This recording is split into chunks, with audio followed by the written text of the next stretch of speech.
Hola amigos, hoy aparcaremos un poco el tutorial de acústica y hablaremos de previos, de mesas, de mezclas y un poco de mi vida dentro de este mundo. Bienvenidos a mi canal.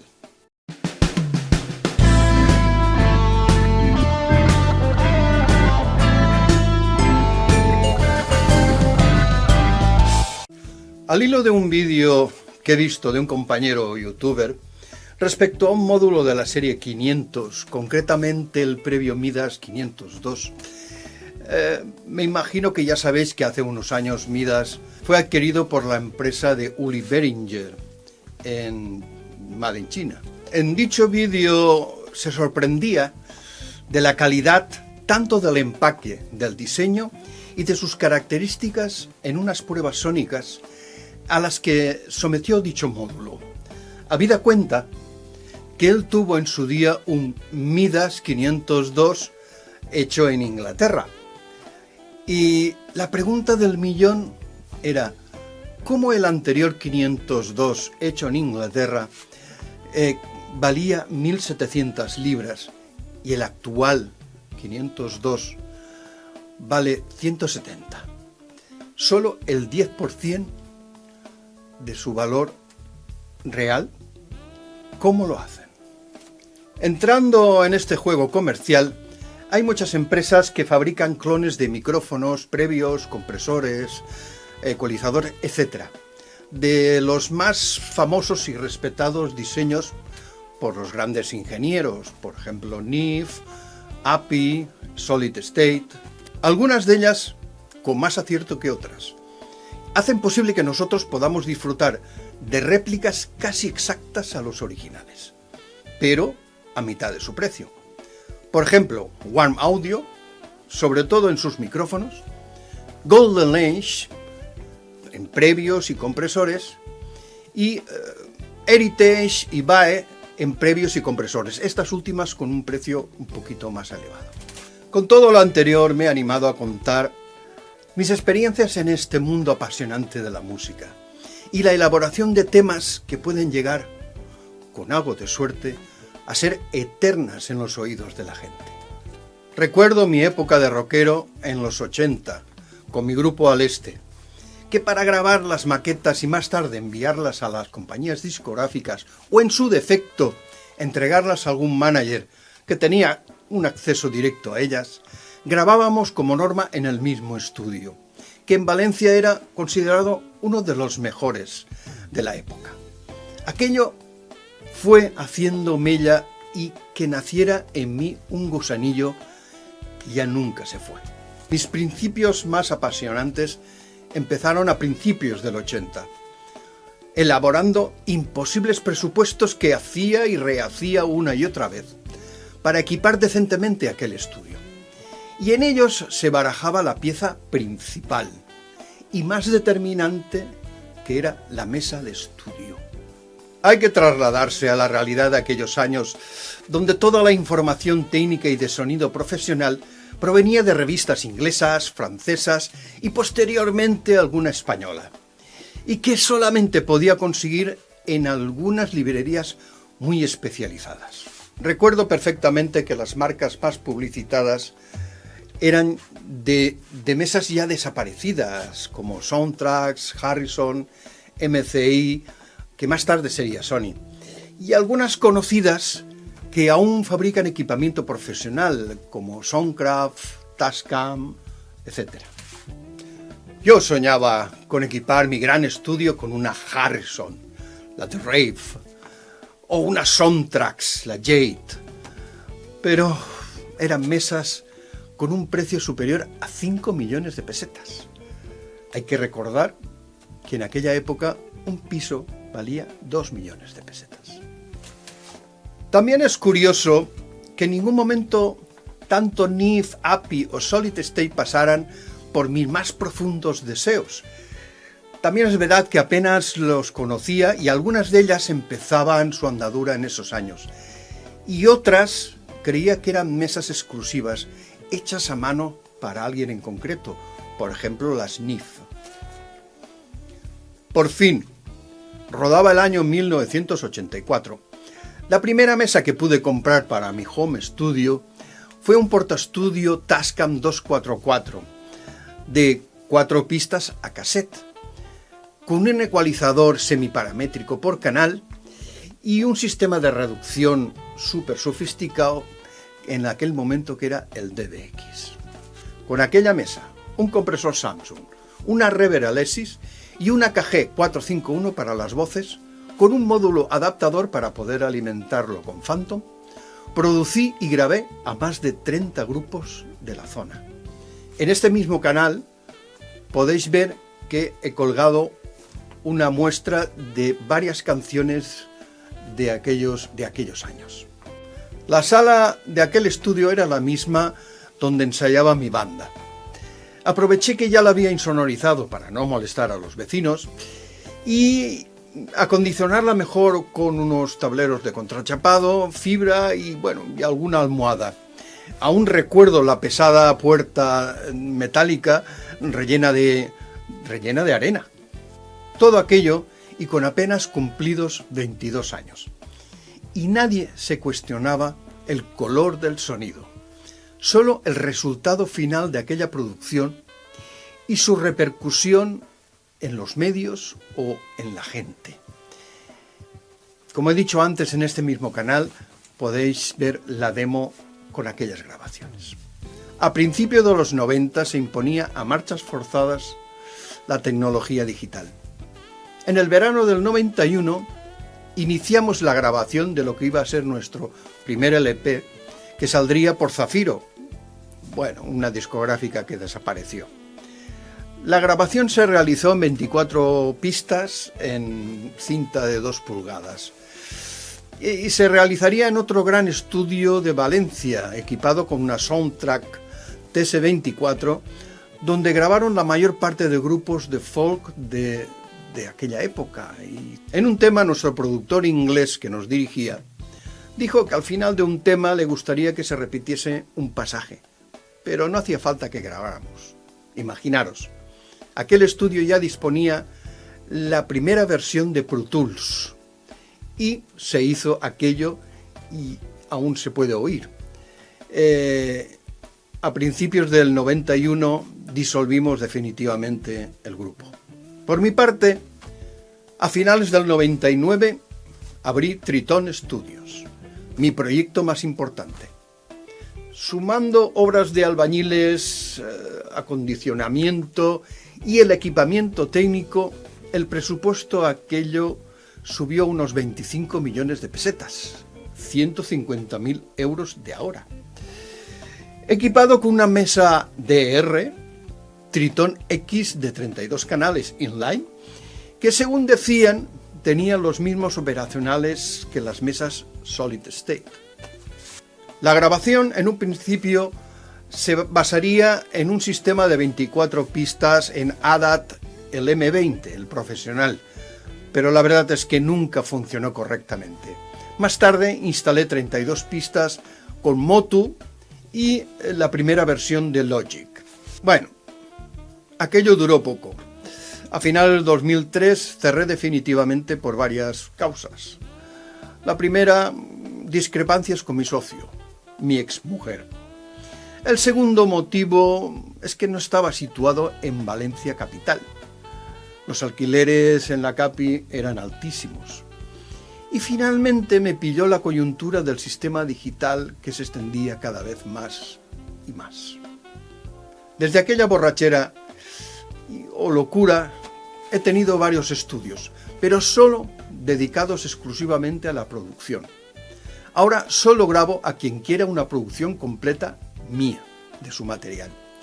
Y lo hago inbox, con previos externos, míos o alquilados, según las preferencias del cliente.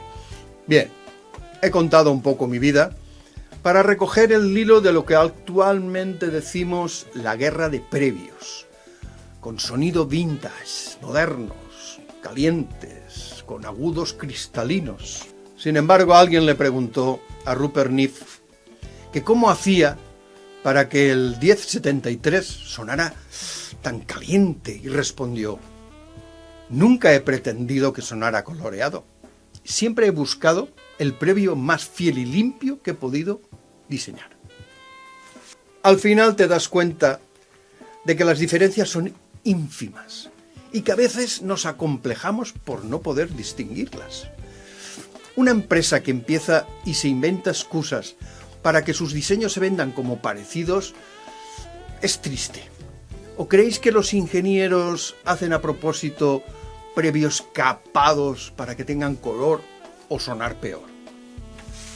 A ver, que quede claro, no es lo mismo grabar con una Mackie, Presonus, Phonic, Behringer, que con previos de alta gama. Las marcas citadas son para un mercado más modesto y sus prestaciones son más limitadas que las marcas premium, evidentemente. Sus diferencias son las de más ruido de fondo, una dinámica limitada, ganancia útil también limitada y una respuesta de frecuencia, pues bueno, cuestionable. A decir verdad, hay excepciones de unas marcas que aparecen como segundas, pero realmente no lo son. Son el caso de los D-Pre de Yamaha, que ahora están montados en los interfaces de Steinberg, el rack de Midas XL8, que proviene de la XL4, Audien y alguna mesa Tascam que andan sobre los 100 euros por canal. No hay nada nuevo.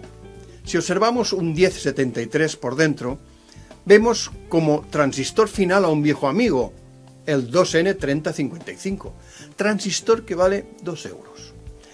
Con cápsula de metal utilizada, con los amplificadores, pues diríamos más baratos. Ideal para un diseño para poder disipar el calor que se genera con estos circuitos. El elevado costo de estos previos no es debido a la circuitería en sí, sino a los potencímetros y los pulsadores hechos para durar, los dos transformadores, tanto de entrada como de salida, y la fuente de alimentación hecha casi para laboratorio. Bueno, aquí os muestro los porcentajes normales desde que el previo sale de la fábrica hasta que llega a nuestras manos. Como podéis observar, el coste del mismo es una quinta parte del precio final. Un poco de historia.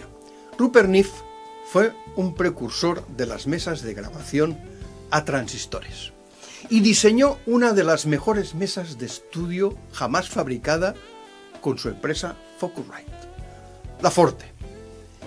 Con él al frente se fabricaron solamente dos, hasta que se arruinó por el alto coste de estos monstruos, más de $1 millón. Más tarde, de la mano de Phil Duderich, ex dueño de Soundcraft, se quedó con la empresa Focusrite. Se fabricaron 7 más. 5 de ellas, de estas mesas, aún están en activo. Al final de todo aquello ha quedado la serie ISA y sus posteriores rediseños. No estamos descubriendo otras Américas. Rupert Neve no ha sido el mejor ingeniero de sonido, pero sí el más publicitado. Entre las marcas más reconocidas los hay y ha habido muy buenos que están a su altura. Saul Walker, API. Colin Sanders, Solid State. David Darden, Audien o DDA. Toraxu, Yamaha. Bill Putman, Universal Audio. Dave Harrison, las Harrison. Duku de Rig, D&R. Kutatsu Tani, TIC o Tascam. Phil Durich, Focusrite y James Gordon, Soundtrax o Digico. Todos muy brillantes y además innovadores. Uno de ellos, Dave Harrison, concibió la primera mesa inline, que después adoptaron otros. Todos estos ingenieros, sin excepción, han buscado diseños sin ruido de fondo, con un rango dinámico mucho más de 129 dB y que reproduzcan fielmente el sonido que le entrega el micrófono que se le enchufa. Y para más INRI, Según los famosos fabricantes de transformadores, Lundhalt y así como Carnhill, dicen que sus transformadores no ponen ni quitan nada, que para eso están diseñados, y de ahí su alto precio. O sea, un transformador es una manera cara de ganar unos pocos dBs para subir la ganancia del micrófono y dejar atrás mucho ruido. Lo de calentar no sé. Hombre, si lleva muchas horas y lo tocas. Actualmente estamos en un tsunami de superinformación y mercantilismo. A la vista está Thomann, Amazon, Pro Audio Europe, etc. Nos están vendiendo diseños de hace más de 25 años, pero retomados con tecnología del siglo XXI. Es curioso que cuando las lámparas se terminaron y nadie las fabricaba, alguien dijo que los MOSFET tenían las propiedades de las mismas. Los famosos armónicos pares, pero se puso de moda lo vintage y volvieron las válvulas, pero con una fabricación moderna. Y mejor, decían. O sea, fin de los MOSFET. Queridos amigos, es que la música es tan subjetiva como el humo de una hoguera. Según el viento o los tímpanos de quien lo oye, suenan o huele mejor o peor. Una curiosidad. Un músico de un grupo muy conocido de aquella época nos contó la experiencia de viajar a Londres a grabar su disco. Lo que en un principio prometía ser la gran experiencia de sus vidas, la realidad fue muy diferente. Todo resultó ser muy frío en el trato, poca colaboración de los técnicos ingleses que en ese momento estaban en dicho estudio, una grabación con prisas debido al coste, o sea, al final un disco que la verdad tampoco tuvo el éxito que esperaba el grupo. Queridos colegas, la verdad absoluta es que una buena canción, solo tocándola con un simple ukelele y grabando con un móvil, si la gente que la escucha te la pide que la repitas varias veces, es fácil que sea un éxito seguro. Y dará igual que el sonido sea coloreado o limpio. Y en esto estaréis todos de acuerdo conmigo. Los que no son músicos, o sea, el 95% de los que compran o escuchan tu música, si la letra o la voz no se entienden, nada, apaga y cierra al salir. Bueno, he intentado hacer un vídeo lo más corto posible y lo más ameno posible. Pero de verdad tenía ganas de dar mi opinión, porque como músico, productor e ingeniero de sonido he pensado demasiadas veces con el corazón, dejando atrás la cabeza. ¿Qué es la que puede darnos una pista de que a veces, solo a veces, estamos equivocados? Bueno, o todo lo contrario. Gracias por estar ahí y ver todo el vídeo. Hasta el próximo tutorial. Y preferiría no usar mi arma secreta, el hipoaullido huracanado.